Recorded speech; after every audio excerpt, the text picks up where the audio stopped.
নারায়ণগঞ্জের রূপগঞ্জে শিক্ষার গুণগত মান উন্নয়ন ও দক্ষ মানব সম্পদ তৈরির লক্ষ্যে আয়োজিত সেমিনারে উঠে আসে দেশের বর্তমান শিক্ষা ব্যবস্থার নানা সীমাবদ্ধতা ও আগামীর সম্ভাবনার কথা।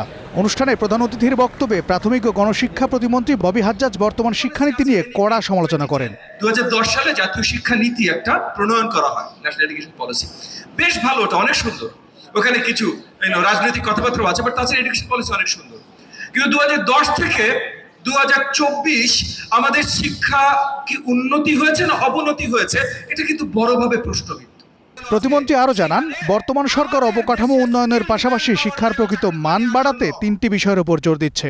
সেগুলো হলো যুগোপযোগী কারিকুলাম, আধুনিক ক্লাসরুম এবং কন্টেন্ট সেন্স।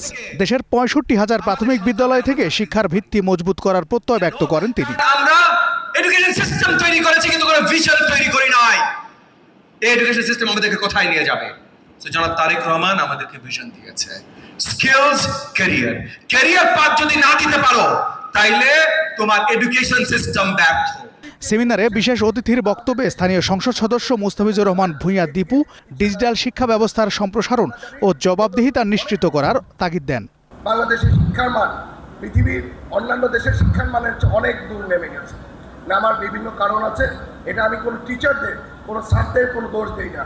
এটা আমাদের রাষ্ট্রীয়ভাবে এই মানটাকে নামানো হয়েছে। দক্ষ জনশক্তি গড়তে কেবল ডিগ্রি নয়, বরং কর্মমুখী শিক্ষার মাধ্যমেই আগামীর বাংলাদেশকে সমৃদ্ধ করার স্বপ্ন দেখছেন সংশ্লিষ্টরা। আশা করি জাফর আহমেদ শিমুল, গ্রিন নিউজ ডেস্ক। নতুন ধারায় নতুন জায়গায় আমরা ইনশাআল্লাহ